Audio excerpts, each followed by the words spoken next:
All right, so as promised, Jeff in a box. I'm just going to give you a little preview before we start our main feature attraction movie. I think you paid close attention. The dude on the bottom picture, the bald guy way to the left, actually makes an appearance in the feature film. But this is going to start our section on critical theory. And the key part of critical theory is that it really tries to explain different sorts of things than mainstream theories. And so the big difference has to do with, as it says in the bottom, what we're trying to explain.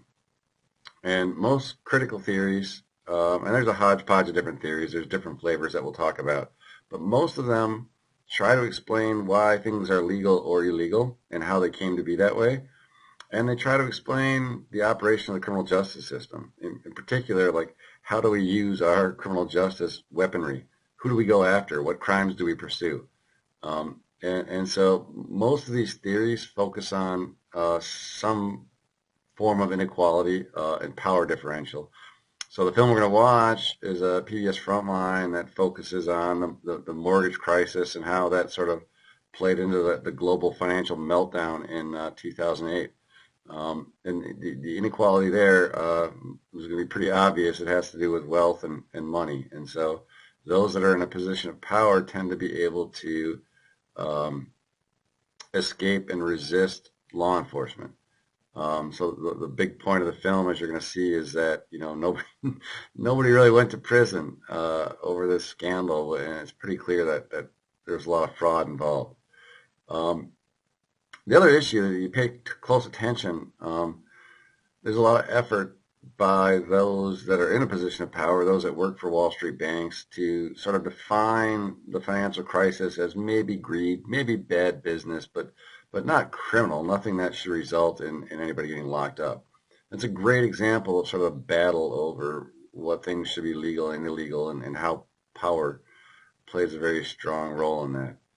Um, so the other key to understanding the film, and I usually go over this a bit, is that you need to understand just a bit about the mortgage process. Otherwise, you're going to get overwhelmed with sort of mortgage gibberish.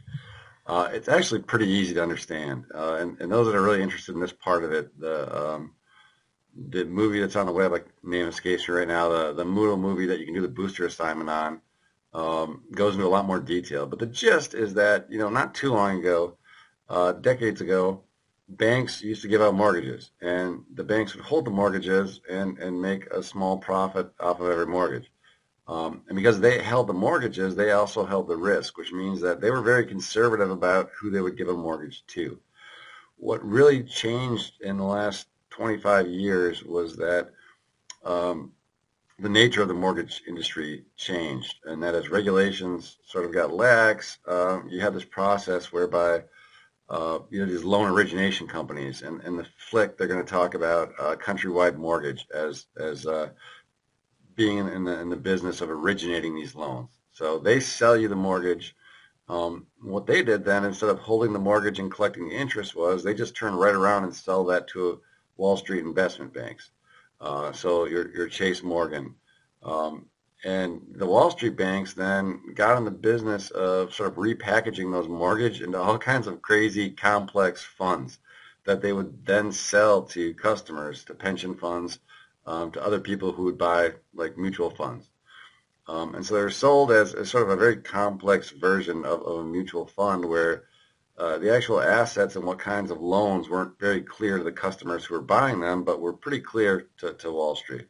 And so those are the main players. They're also going to talk about these folks that inspect the loans, and their job was to make sure that the loans met the criteria of whatever particular Wall Street bank was buying them.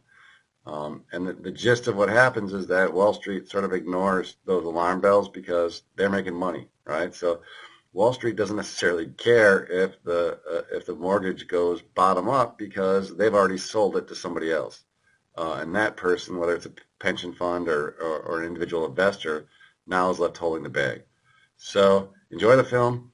Remember, group assignment afterwards. Otherwise, have a good break, and I'll see you in a couple weeks. Bye-bye.